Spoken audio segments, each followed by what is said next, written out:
Chapter 1, Bloom of Innocence. In the time when gods and mortals walked closer together, and the world was filled with enchantments and whispers of divine beings, there was a realm where the cycle of seasons was born from a tale of love, desire, and an unyielding bond between light and darkness. This is the story of Persephone, the embodiment of spring's vitality, and the unwitting pivot in the eternal dance of life and death. Persephone, the daughter of Zeus, the king of the gods, and Demeter, the goddess of the harvest, was a maiden of unparalleled beauty and grace. Her heart was as pure as the morning dew, and her smile could rival the radiance of the dawn. She was the bloom of innocence, untouched by the shadows that lurked beyond her mother's nurturing gaze. The young goddess spent her days frolicking in the lush meadows and fields, her laughter mingling with the chorus of birds and the rustling of leaves. She was the joy of her mother's heart, the light of her life, and Demeter showered her with love and protection, teaching her the secrets of the earth, the language of the plants, and the rituals that ensured the land's fertility. Demeter's love was a fortress, but it was also a cage, for she feared the prophecy whispered by the oracle at Delphi, a prophecy that foretold a great change that would stem from her beloved daughter. In her determination to shield Persephone from this unknown fate, Demeter kept her close, away from the watchful eyes of the other Olympians, and the machinations of fate. But innocence, like the first blooms of spring, is often coveted by forces that seek to claim its beauty and power. Among those who watched Persephone with a growing obsession was Hades, the god of the underworld. His kingdom was a place of shadows and souls, far removed from the vibrant life that Persephone represented.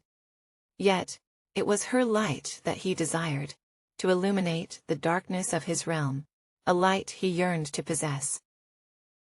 As Persephone danced and wove garlands of wildflowers, the earth beneath her feet was rich and full of life, unaware of the eyes that followed her every move. Her companions, the nymphs and the spirits of nature, guarded her in their playful way. But even they could not see the threads of destiny that were drawing ever tighter around their cherished friend. The fateful day arrived with the sun high and the breeze carrying the scent of 1,000 flowers. Persephone, with her basket in hand, ventured further than she had ever before, drawn by an irresistible bloom that seemed to call her name, a flower of such beauty and rarity that it could only have been planted by the gods. As she reached out to touch the petals, the earth trembled, and from the depths of the world, a chariot drawn by immortal steeds erupted forth. It was Hades, come to claim his prize. In that moment, the bloom of innocence was plucked from the world above, and the cycle of seasons was set into motion, a cycle that would tell of loss, rebirth, and the bittersweet taste of pomegranate seeds. But that part of the tale is yet to come, for this is only the beginning of Persephone's journey, a journey that would transform her from the maiden of spring to the queen of shades, and forever change the fabric of the world. Chapter 2, Descent into Shadow. The earth closed behind Persephone with a thunderous echo, sealing her fate and dividing her from the sunlit realm she had always known. The chariot, a magnificent construct of dark metals and infernal design, bore her swiftly through the veils of reality, descending into the heart of the underworld. Persephone's cries were lost amidst the roar of the steeds and the rush of the wind, her tears unseen in the enveloping darkness. Hades, lord of the realm of the dead, sat beside her, his expression a mix of triumph and an unexpected tenderness. He had watched her from afar, his heart ensnared by her innocence and vitality, and now he had claimed her as his own. Yet, as he beheld her distress, a flicker of doubt shadowed his features. Had he been so blinded by his desire that he had not considered the cost of his actions?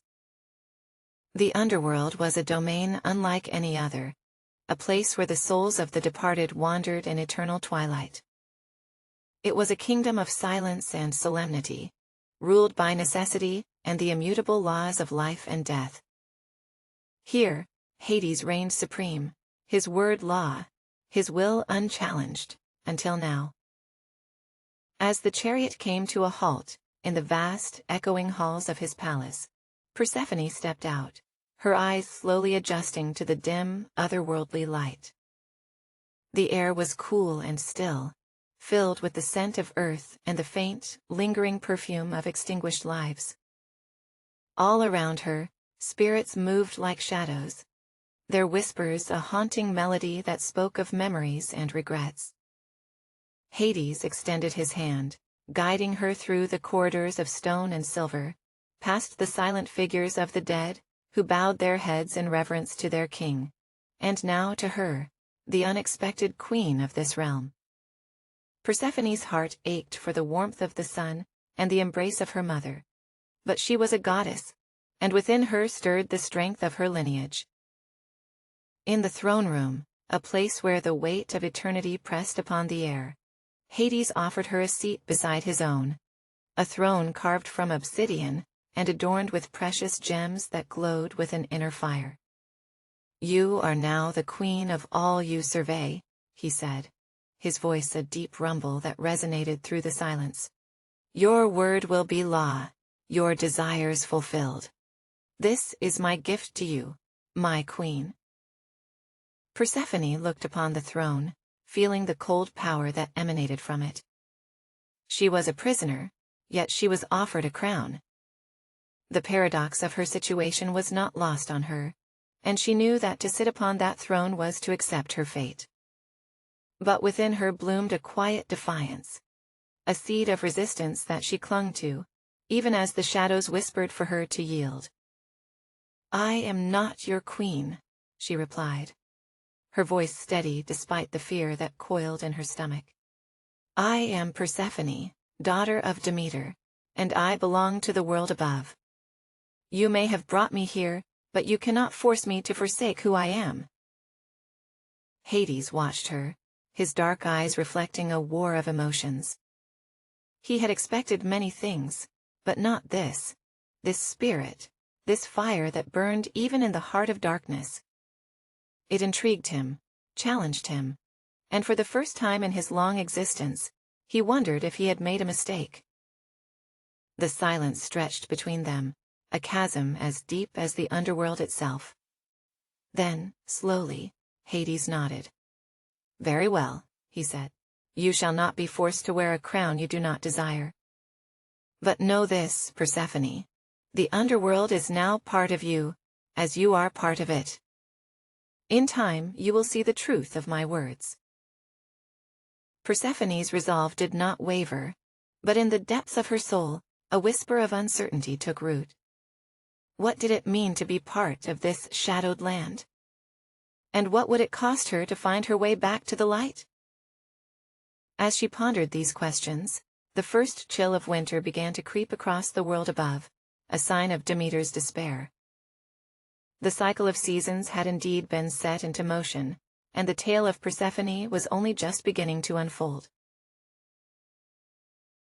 As the world above withered under Demeter's sorrow, the balance of life teetered on the brink of eternal winter. Yet, within the somber realm of the underworld, a transformation was taking place. Persephone, once the maiden of spring, found herself walking the line between two worlds, her heart torn between the love for her mother and the burgeoning sense of duty to the souls that now looked to her for guidance. In time, the queen of the underworld learned to wield her new power with grace, her compassion for the departed earning her their reverence. She became a beacon of hope in the darkness, a gentle ruler who listened to the stories of the souls and offered them solace. And as she grew into her role, the whisper of uncertainty that had taken root in her soul blossomed into understanding. She was the bridge between life and death, a keeper of balance. Meanwhile, the cries of the mortals reached the ears of the gods, and Zeus, seeing the plight of the earth, decreed a compromise. Persephone would spend part of the year with her mother, bringing forth the spring and summer, and the rest of the year she would reign in the underworld, presiding over the fall and winter. When Persephone emerged from the shadows, the reunion with Demeter was joyous, and the earth responded in kind. Flowers burst forth from the barren ground, trees donned their verdant cloaks, and the cycle of life resumed with vigor. The goddess of the harvest, her heart mended by her daughter's return, allowed the bounty to flow once more. Thus, the cycle of seasons was born, a testament to love's enduring power and the wisdom of balance. Persephone, the queen of shades and the maiden of spring, became a symbol of hope and renewal, forever moving between the light and the dark, bringing harmony to both realms. And so, the world turned, ever-changing, ever-enduring, as the myth of Persephone whispered the promise of rebirth to all who would listen.